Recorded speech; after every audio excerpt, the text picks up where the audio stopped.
early in January, I believe it was the first week of January, Leah noticed that Minnie, our pug mix, had vomited in the living room. And, if you have dogs, they get into stuff, they vomit. We weren't like overly concerned about it at first.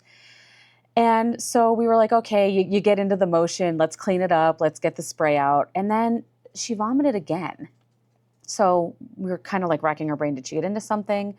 And then very quickly, she deteriorated. She started shaking really aggressively. We thought she was having a seizure.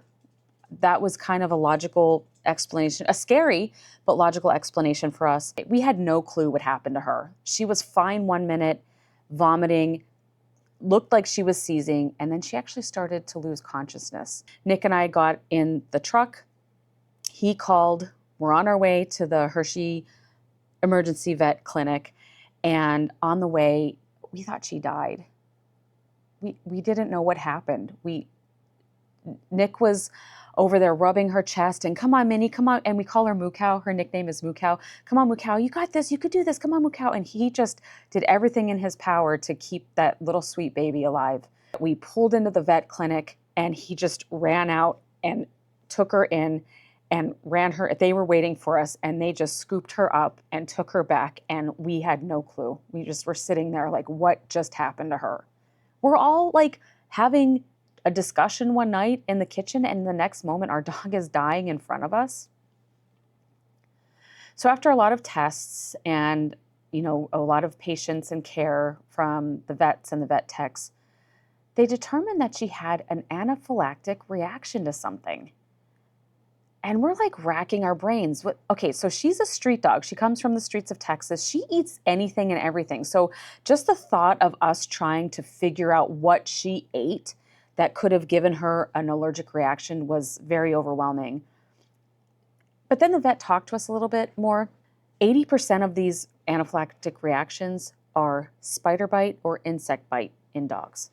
They're not food related. There are food related anaphylactic reactions, but 80% of them are bites from an insect or a spider. And we're like, it's January. Like what? Everything's like kind of dormant. You don't really see bees or wasps or hornets flying around. You don't see spiders. About a week later, Nick did find 2 dead yellow jackets in our living room.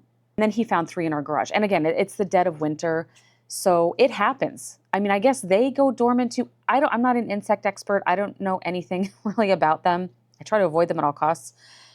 But they were here. And so this just unlocked another fear of ours. So what happened with Minnie?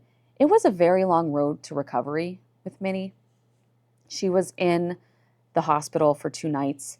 It was a very expensive vet bill, but it was worth every penny because they saved our Moo Cow. And I'm looking at her right now. She's laying on the bed next to me, and I'm just so grateful that she's still with us. But yeah, it was a long road to recovery.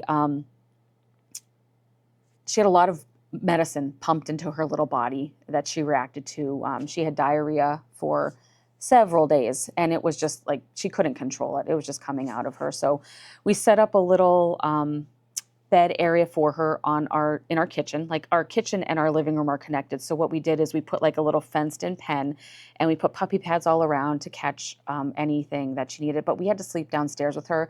She would have to go out all hours of the night to go to the bathroom, and we were willing to do that. So it was a long few weeks. She was on a lot of medication, different times of day. Some take with food, some take without food. That was like a whole thing to figure out. But in the end, she is fine. She's great. And so we talked to our vet. I have an anaphylactic allergy to tree nuts. I have an allergy to peanuts. So I carry an EpiPen. And I said to the vet, is there something like that for dogs? Like, can we get an EpiPen for dogs? And our regular vet, she did some research on it.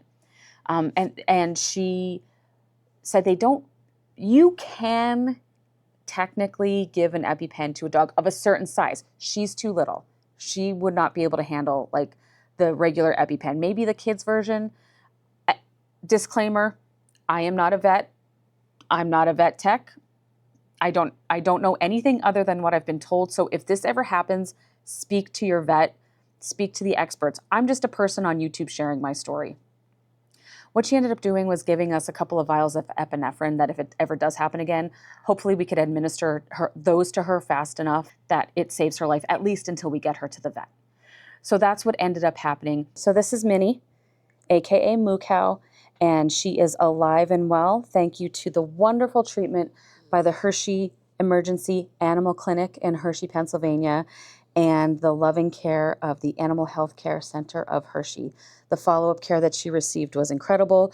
The emergency care she received, we cannot thank them enough. They are just super wonderful, stupendous, lifesavers, amazing. I am in awe of their work. So that's life update number 2.